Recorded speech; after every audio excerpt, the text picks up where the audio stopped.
မန်နေဂျာတွန်းကဆိုယုံနဲ့စားတောက်ဆိုင်မှာအတူတူစားဖို့ချင်းဆိုခဲ့ပါတယ်ဆိုယုံကဟော်လိုစီကိုအကူအညီတောင်းဖို့ SOS အချက်ပြခဲ့ပေမဲ့သူမရဲ့လောက်ရက်ကအရန်ပေါ်လွင်နေခဲ့ပါတယ်မန်နေဂျာတွန်းကသူမဘသူကိုစားပို့နေတာလဲလို့မေးမြန်းခဲ့တဲ့အခါဆိုယုံကသူမရဲ့ကောင်းဆုံးသူငယ်ချင်းစီကိုစားပို့နေတာပါလို့အမြန်ဖြေခဲ့ပါတယ်အဲ့ဒီလိုစကားထွက်လာတာနဲ့တပြိုင်နက်ဘေးနားမှာထိုင်ပြီးစောင့်ကြည့်နေတဲ့နန်ဒူးစီကနေအထင်မြင့်နဲ့ကြည့်တဲ့ကြည့်ကိုသူမရရှိခဲ့ပါတယ်ဟော်လိုရဲ့အကူအညီကြောင့်ပထမဆုံးချင်းတွေ့ပွဲလေးကတော့အတော်လေးအဆင်ပြေကြောမွေ့စွာပြီးဆုံးသွားခဲ့ပါတယ်အဲ့ဒါကြောင့်ဆိုယုံဟာမန်နေဂျာရဲ့ဝါသနာတွေအကြောင်းအနည်းငယ်ပိုသိလာဖို့ဆုံးဖြတ်ပြီးအင်ကိုပြန်လာခဲ့ပါတယ်သူမဟာဂျက်စကီတက်အကြောင်းကိုနည်းနည်းလေးလာချင်းခဲ့ပေမဲ့ဘာမှမသိပဲအကြံဉာဏ်ကင်းမဲ့နေခဲ့ပါတယ်ဟော်လိုကသူမကိုမီးတွေပိတ်ပြီးသူ့ဘေးမှာလာထိုင်ဖို့ပြောခဲ့ပါတယ်အဲ့ဒီနောက်မှာတော့ဟော်လိုကသူမကိုစိတ်ပန်းပြေစေဖို့အတွက်ပိုးဆုံးကျူးတွေပြည့်နှက်နေတဲ့လက်ကွင်းပြင်စီကိုခေါ်သွားခဲ့ပါတယ်သူတို့နှစ်ဦးဟာမြေကြီးပေါ်မှာလဲလျက်ပိုးဆုံးကျူးတွေကိုငေးကြည့်နေတော့မှပဲအိမ်နီးနားချင်းအိမ်ဘက်ကနေရုတ်တရက်ဆူညံတန်တစ်ခုထွက်ပေါ်လာခဲ့တာကြောင့်ဆိုယုံတယောက်စိတ်ဝင်စားမှုတွေအကုန်ပျောက်ဆုံးသွားခဲ့ရပါတယ်တကယ်တော့နန်ဒူးကဆိုယုံတို့နှစ်ဦးရဲ့ပြောဆိုလုပ်ကင်သမျှကိုခိုးနားထောင်ဖို့အတွက်နားထောင်ရေးကိရိယာတစ်ခုကိုအိမ်ခေါင်မိုးမှာတက်ဆင်နေခဲ့တာဖြစ်ပါတယ်နန်ဒူးကသူ့ရဲ့နားချက်ကိုတက်လိုက်တာနဲ့ဆိုယုံတို့နှစ်ဦးကသူ့ကိုနံရံတွေခောက်ပြီးညနေတန်းခေါင်ချိန်မှာအလုပ်ရှုပ်နေတဲ့လူတိုင်းတယောက်လိုဆဲဆိုပြောဆိုနေကြတာကိုကြားလိုက်ရပါတော့တယ်အဲ့ဒီတော့မှဆိုယုံကဟိုဘက်အိမ်ကိုသွားပြီးအိမ်နီးနားချင်းကိုဘဝခန်းစာတစ်ခုတင်ပေးဖို့ဆုံးဖြတ်လိုက်ပါတယ်ဆိုယုံက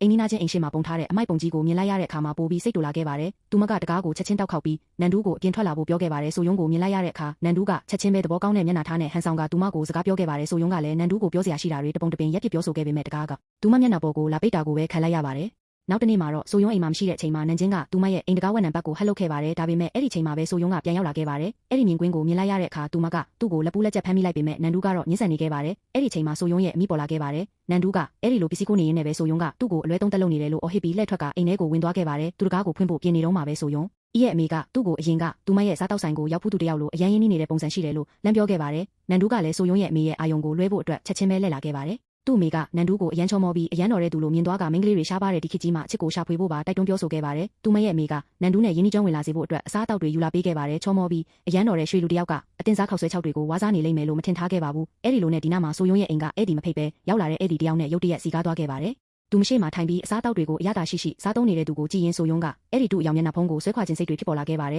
သူမရဲ့အမေကသူတို့ဘေးမှာထိုင်ပြီးနန်ဒူးနဲ့ပတ်သက်သမျှအရာရာကိုပျော်ပျော်ရွှင်ရွှင်မေးမြန်းနေခဲ့ပါတယ်အဲ့ဒီလိုမေးမြန်းရင်းနဲ့ပဲနန်ဒူးကမိဘမဲ့တယောက်ဖြစ်ပြီးအစားစားခံရကနယူးဇီလန်နိုင်ငံကိုခေါ်ဆောင်သွားခြင်းခံခဲ့ရပြီးမှကိုရီးယားကိုပြန်ရောက်လာခဲ့တာဖြစ်ကြောင်းသူမသိရှိသွားခဲ့ပါတယ်စားတောက်ပြီးနောက်မှာတော့သူတို့နှစ်ဦးကသူမရဲ့အမေကိုအိမ်ထိလိုက်ပို့ပေးခဲ့ပါတယ်အဲ့ဒီနောက်မှာနန်ဒူးကရှေ့ကနေထွက်သွားခဲ့ပြီးဆိုယုံကနောက်ကနေလိုက်သွားခဲ့ရမှာလူစိမ်းတယောက်နဲ့ဆုံတွေ့ခဲ့ရပါတယ်အဲ့ဒီလူစိမ်းကမကြသေးခင်ကဖြစ်ပျက်ခဲ့တဲ့မြို့တစ်မြို့လုံးမီးပြတ်သွားတဲ့ကိစ္စနဲ့ပတ်သက်ပြီးမတော်တဆမှုအကြောင်းကိုသူမကိုမေးမြန်းခြင်းနဲ့ရဲအရာရှိတယောက်ဖြစ်ကြောင်းပြောဆိုခဲ့ပါတယ်သူကသူမကိုအသက်ကယ်ပေးခဲ့တဲ့သူအကြောင်းကိုမေးမြန်းခဲ့ပေမဲ့သူမကမျက်စိကွယ်နေခဲ့တာကြောင့်ဘလို့အသုံးဝင်တဲ့တဲ့င်းအလတ်မပေးနိုင်ခဲ့ခြင်းမရှိပါဘူးနန်ဒူးကပေါ်ထက်ကနေရာရာကိုရက်ကြည့်နေခဲ့ပါတယ်သူကသူ့ရဲ့လက်အောက်ငယ်သားတွေကိုနှက်ဖြန်ကြရင်ဟော်လိုရဲ့စနစ်သေးကိုဟက်လုပ်ဖို့စူးစမ်းကြည့်မယ်လို့အကြောင်းကြားခဲ့ပါတယ်ဆိုယုံအိမ်ပြန်ရောက်လာပြီးဟော်လိုကိုအဲ့ဒီနေ့ကသူမကိုအသက်ကယ်ပေးခဲ့တဲ့သူရဲ့ထောက်ထားကိုမေးမြန်းခဲ့ပါတယ်ဟော်လိုကသူ့ကိုဖန်တီးပေးခဲ့တဲ့သူဖြစ်ပြီးမျက်မှန်ကိုပြန်လာယူတာဖြစ်ကြောင်းရိုးသားစွာဖြေကြားခဲ့ပါတယ်ဒါပေမဲ့ဟော်လိုကဆိုယုံကိုမန်နေဂျာနဲ့တွဲဖက်လက်တွဲမိတဲ့အထိသူဆက်လက်နေထိုင်ပေးမယ်လို့အာမခံချက်ပေးခဲ့ပါတယ်နောက်တနေ့မှာတော့သူတို့နှစ်ဦးကပြပွဲတစ်ခုကိုတွားဖို့ချင်းဆိုခဲ့ကြပါတယ်ဆိုယုံကအဆက်မပြတ်စားဖို့နေတာကိုနန်ဒူးကအပေါ်ထက်ကနေချောင်းချောင်းကြည့်နေခဲ့ပါတယ်